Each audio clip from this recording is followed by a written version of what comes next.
All right, so today we have Pete with us today.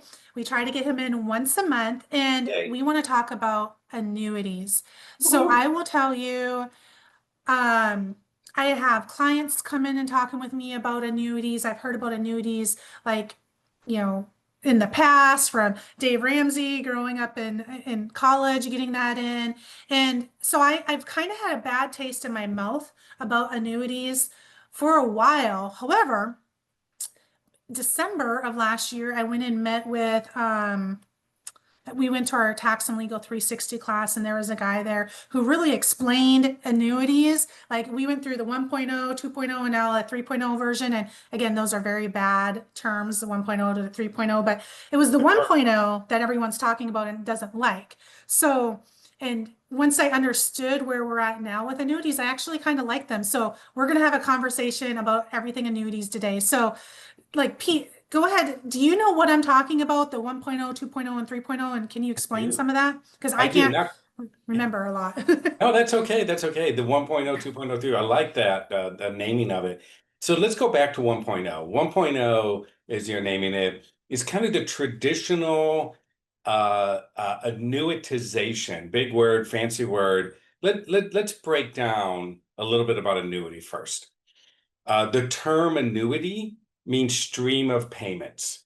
So an annuity has a stream of payments going in, right? Savings or accumulation side, or a stream of payments coming out, a distribution side. So that's an annuity, okay? And when they started years ago, people would accumulate inside an annuity, they would save, and then a trigger would occur, and the annuity would start to pay out.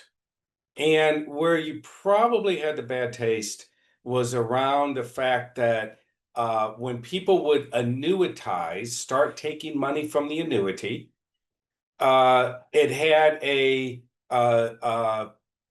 kind of a bad or unfortunate situation where if you didn't get all your money back and you died, whatever was remaining reverted to the insurance company. Yes, So that's what I people, remember. Yep. yeah, people really didn't like this idea, right? They didn't like this idea. If I gave you 100 grand and I only got back 50 grand, how come my beneficiaries don't get the remaining 50 plus interest and blah, blah, blah. And so Exactly. annuities became kind of icky to people, especially brokers who figure they can manage the money and get a better return on your money. And why put the money inside of an annuity where you can do better with your money? And that was kind of the languaging at the time. Does that sound familiar? Yeah. Yes, yes, Yeah. exactly. And that was challenging, but gotta remember the times, right? We didn't have technology, number one, the way we have it today. We didn't have the actuarial information that we have today. And technology grows in every sort of industry, and it certainly has grown in the insurance industry. For them to remain competitive and do their job for their clients, they've got to remain competitive. They got to advance. So let me say this. Let me say this. I don't think annuitization is a bad thing when you put it into context. The flip side of the conversation on annuitization is you never run out of money. Yeah. So the argument, and I get it, right? Well, if I die early, I lose. If I live too long, I win. Well, I understand that. And I think when you're structuring a portfolio and you're structuring distribution of assets at retirement, having money that you can never run out of is a good thing. All right. Because and the funny thing to me is there'll also be a conversation of, well, what if that money's not enough? Well, I don't know how to fix. You can't have it both ways, right? You can't say I don't like the idea that I'm going to have money I can't outlive if it's not enough if the other money runs out. Well, which is it? So I think having money that you can't outlive inside, as part of a distribution strategy in the portfolio is a good thing. Okay. Now let's go 2.0. Insurance companies, at the request of client, right? And let me tell you how the request to clients works. People weren't putting money into the insurance companies. So when they don't receive money because they make money off investing the money, right? They get scared, so they redo the policies. Like we talked about the other day with life insurance, the consumer asked for something more, and the insurance company provided it. Same thing with annuities. Enough people Mm. said, enough of this idea that, I die in day one and you get all the money that I put in there and my beneficiaries don't get anything. Come on, give me a break. I ain't going to do that. So they didn't put the money in the insurance companies. The insurance company said, well, we want to get more money. So who do they go to? Actuaries.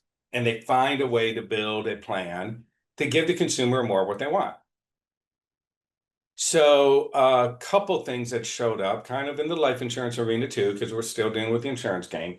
They added in variable annuities, and variable annuities simply mean that now clients can invest their assets, invest their money directly in the market. Okay, so that was one of the other things with 1.0 they didn't like. It was fixed rate of returns. And again, back in the 80s and 90s, markets were taking off. People wanted to capture the upside of the market. You can get more money on the market than on the fixed side. Why be in annuities if you can get more money in the market, net after tax, all things being equal, right? So insurance companies said, well, let's go ahead and allow people, not allow, and that's a strong word. Let's go ahead and make it so people have the opportunity to invest in the market under the umbrella of the insurance, right, or the annuity, so that they could get stock market equity rates of return under the tax deferred vehicle of the umbrella of the annuity. And that's really the advantage of the annuity as well, is that any money that sits inside the annuity, especially after tax money, grows tax deferred. Okay, and we usually like tax deferred over taxable. Yes. Yep. Okay. They put in variable annuities, but they still had a little bit of the issue of distribution. They were still doing a lot of annuitization type distribution. Okay. Well, a couple things started showing up again. Now we're starting to branch more into 3.0 arena. Consumers wanted distribution that they could manage, and they wanted distribution so that if they didn't use all the money, their beneficiaries would receive whatever was remaining. Well, they put that together. They put together programs, riders, we call them, inside the policies that are add-ons that basically say, if you start taking the distribution, they'll guarantee a distribution for the rest of your life. If you die before all the money's returned to you, then your beneficiary gets whatever's remaining. Some policies add on an extra death benefit on top of that. Some policies that I lean towards add on a long-term care type of a rider. So if you go into a nursing home or need care at home and you're receiving distribution, you'll get additional monies on distribution if you qualify into a nursing home or qualify for in-home care. So it's kind of a nice little way of adding a little extra protection on the long-term care arena, which is kind of a big issue people need to talk more about. So now we're on 3.0. The other thing they did is changed up investment options. So it used to be the fixed return way back when, then they added the variable return. But if you recall from our other discussions on the life insurance, now they've added what's called an index return. And the index return, again, guarantees a minimum market return, guarantees it cannot go below zero. However, they cap the upside. And version 3.0A was, or 3.3.1, if you will, was the upsides were capped at like 3, 4, 5%. Now upsides are capped at a higher level. Okay. In fact, if you've got anybody out there and listening to this has an annuity that's even 3, 4, 5 years old, take a look at it, because I'm not a big fan of replacement, but you may find your caps are very low where the market today is much higher. Okay. Something to consider, right? And replacing for a new higher return, higher cap. So now we've got a variable return, we've got a fixed return, we have an index return, we've got the ability to distribute money ongoing for the rest of your life with a remainder left for your beneficiaries. If you burn up all the money, you outlive the distribution continues for you. You've got long-term care-esque looking riders built into it. Now you've got investment strategies as well that are really cool. There's laddered strategies, there's bonuses that insurance companies will pay out. There's bonuses if you move money into them. There's bonuses if you keep the money in there. There's they're very competitive today. And remember, try not to compare an investment portfolio with an annuity return. Okay, it's kind of apples to apples, or excuse me, apples to oranges, right? I'll get to the apples in a minute. It's kind of apples to oranges because the investment return does not have market protection, does not have downside protection. Most annuities all have downside protection to them. Now, let's talk apples to apples. As I say, most annuities have downside protection. Let's talk about that. If you go into a variable annuity that invests directly in what they call sub accounts, which look a lot like mutual funds, right? So direct into the market, and you usually have anywhere from 20 to 60 accounts available for you. You can really dial in a portfolio inside a variable annuity. The trick with the variable annuity is that they tend to ride the full market. That means they ride them down. Now, remember, the consumer a few years ago said to the insurance companies, we don't want down market exposure. Well, Exactly. if you don't want the down exposure, we have to limit the up exposure. Remember, we can't have it both ways. Okay. So now what insurance companies do is they have these variable annuities, which are great, full market exposure, right? Ride it up and down. But what some companies do, not all of them, some companies do, is they protect the first 10, 20, 30% of the down market. So if you've got a portfolio and you've got a typical annuity that has a 20% down market protection, well, that simply means that the portfolio can only drop 20%. So if the market takes a huge crash of a 50% drop, oh my God, I can't imagine what we would do if that happened. But it takes a 50% drop, at least on the annuity, you have a 20% downside on a variable annuity, which means you have complete unlimited upside as well. Now, if you only want no downside, then we have to go to one of the annuities that protects for no downside, but limits the up. So I know this sounds real complicated. People are probably swimming here going, Pete, what the heck, right? The day is done. Annuities have advanced tremendously. Gone are the days when my mom and dad had an annuity. And look, my mom and dad had one of the annuities way back when I started in 1992. Put them in 100 grand into an annuity for my mom and dad. Dad died, mom, they started receiving their 423 bucks a month till the day my mom died in 2009. What was it, 17, 19, 18, something like that? So 1992 to 2018, she got her 423 a month. And she called me one year and she's like, God, I'm so grateful. I always know that check's coming in. And I can tell you, they paid out more than the 100 grand we put in, or my mom and dad put in. Yeah. I see this happen a lot, but people don't talk about it as much. So there's a place for it, is what my point is. All right. Okay. There's a place for real estate. There's a place for business ownership. There's a place for alternative investments. There's a place for equities. There's a place for fixed income. There's a place for annuities. There's a place for CDs. There's a place for all of this. Who do you recommend should get an annuity? Let's talk about that. I think annuities have a place for just about everybody. Okay. Because with the options of the annuities that are available today, there's going to be annuity that's going to fit.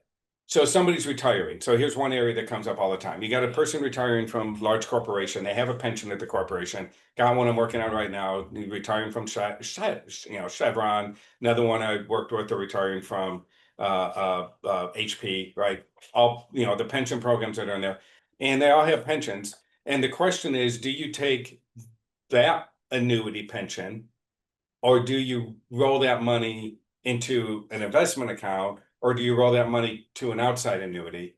And I can run the numbers and tell you that there's a real powerful way to roll that money, maximize your return over and above what the pension will give you, and make it so that there's even more money left for your spouse or your beneficiaries than what the standard pension will give you. Yeah, so I remember my dad, he retired, I don't know, 5, 6 years ago, and he has two pensions and a 401k. And he met with, I don't know who he met with, but he met with people and he's like, hey, I'm going to cash out, I think, half of my 401k. I'm going to put it into an annuity, and that way I will have guaranteed, and I can't remember what the payment is, maybe $1,000 a month. And if I die, it goes to his wife. And I can't remember if he said, I want to say it was like 20 years or maybe it was forever. I can't remember. But basically, people need to meet with you to be able to run the scenarios of what would be best for them. Like it's all a case by case basis, right? It really is. I mean, and it sounds kind of funny, but everybody's got a slight different focus point, right? So I do values-based financial advising. So for me, everything's based on what core values they have. Okay. Based on the core values, we want to align those goals to those values. Based on what those goals are, we then identify what money needs to be into what bucket for the goals to align to the value. To give an example, somebody who wants to leave money to their church. Well, annuities can be a very powerful way to use money for church, right? To leave money for a charitable thing. It can also do very well from a tax perspective in people's portfolios if they leave money to a charity. I say church, but to a charity. Okay. So I've got people who their value is leaving and helping others in that regard. That's a feel good for them, right? So we've designed their portfolio to generate retirement income, knowing that the remainder of whatever they don't use goes to the charity. And we're using an annuity to make that happen. So are you kind of talking about a CRUT? Or Charitable is that, remainder, yep. yep. Okay. So CRAT or CRUT, right? Annuity trust or right? So annuities can be used for that. Okay. I've got a single guy. You would think, why would a single guy want to use an annuity? Well, won't give any names, obviously, but a single guy, and he's got some medical conditions. He's not the healthiest. And there's no way we're going to get long-term care. In fact, I don't even think we're going to get insured if we do life insurance, right? Because that's coming up a lot later. And so we're using an annuity product that has a long-term care rider built into it. So at Okay. least we have something that multiplies his distribution if he goes in and needs nursing home care or skilled care, right? I think that's a perfectly appropriate use for an annuity Yeah. because even though he's got his million saved, I, you may have seen this a lot, but people can burn up their millions quickly on medical care. Yes. Yep. And then what I think nursing homes these days go for like 8 grand a month for a decent one, right? And then if they have any memory issues or whatever, it just goes up from there. Oh, Like, cognitive is huge. That's why one of the insurance companies I like working with has a cognitive impairment rider on their what's called living benefits on their life insurance. So that if you have cognitive impairment, that's one of the triggers to receive some of the money from the life insurance if you go into a home. And there's not many companies that do that. So I think that's a mm, huge value to the consumer out there. Let me come back to something you said earlier. You were talking about your dad and giving the options of 1 year, 10 year, 20 year. I didn't share earlier when you go to annuitize or you go to take money from a portfolio or from an annuity under the version 1 concept, and it's still available today on the pension plans especially, they'll give you options. So a life only option, right? Give me as much money as I possibly can, and when I die, whatever's left over goes back to the insurance company. That's the one people really didn't like. And then you have an option that said, well, give me a certain number of years for sure. So give me 20 years for sure, period certain, we call that. Give me 20 years for sure. And then, after that, whatever's remaining will kick out to me.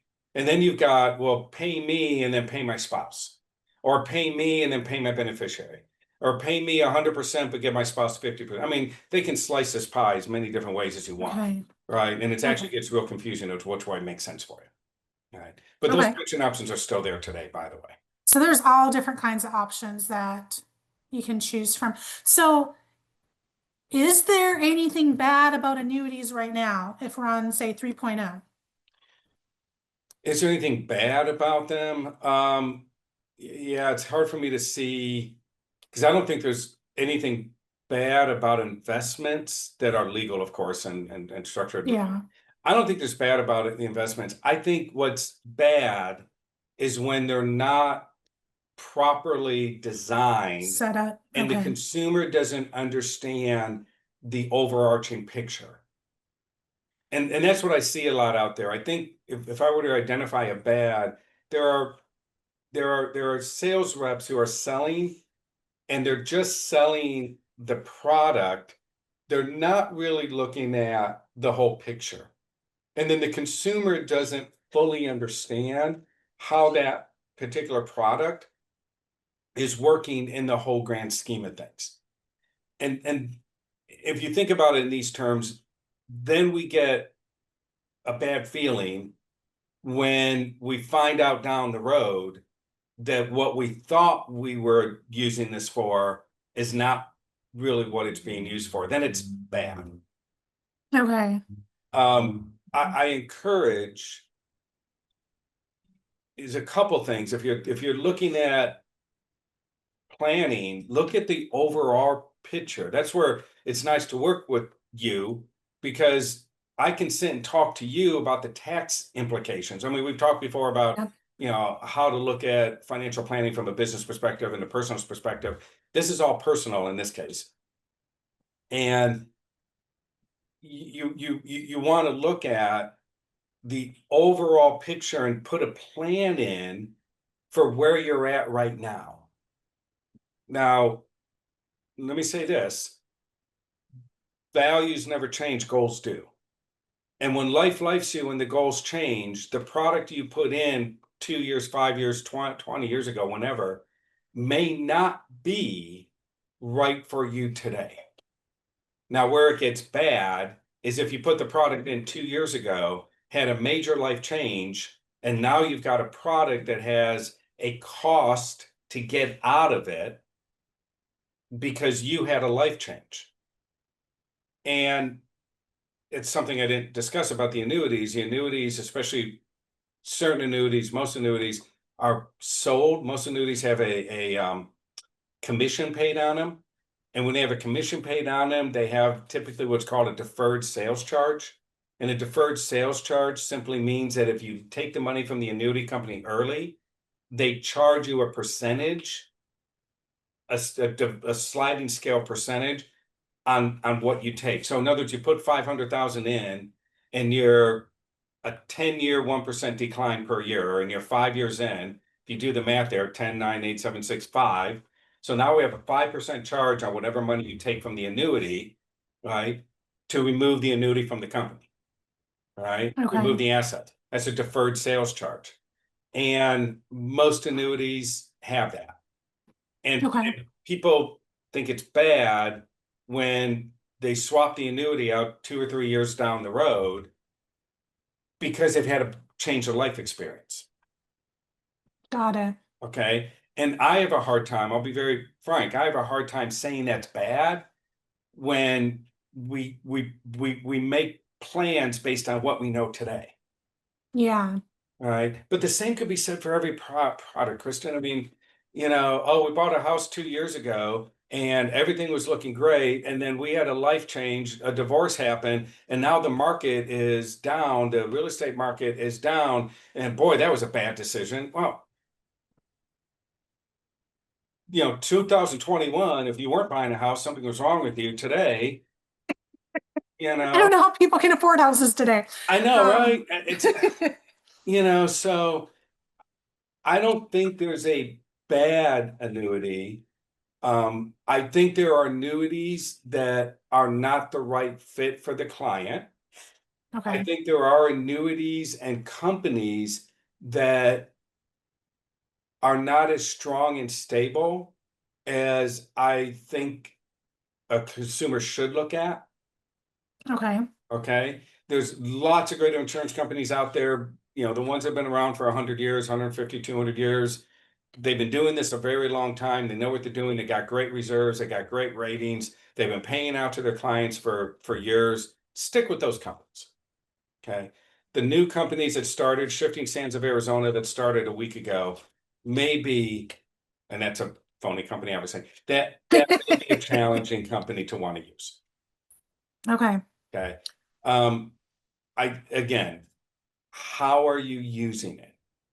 And do you understand? Right? I'm talking to consumer here.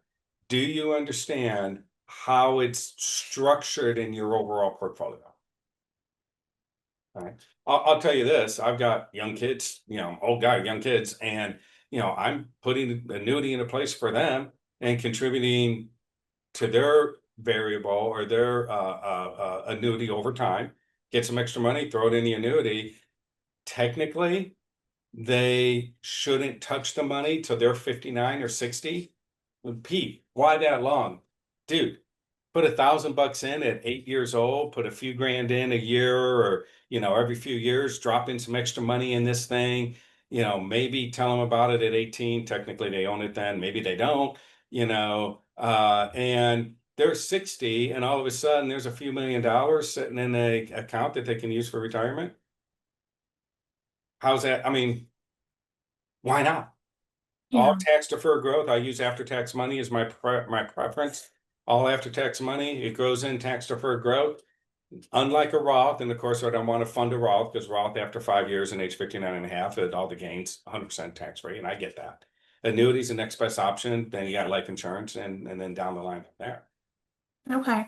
So your rule of thumb is fund the Roth first and then the annuity and then life insurance, or the insurance, Nope. or it depends on the people too. Roth, Roth and or life, then Okay. annuity. Annuity will be on the tail end of it. Okay. I like Roth, but if there's a life insurance need, always get the life insurance need funded first. Okay. So now I'm talking husband, wife, somebody dies, they got to take care of the family.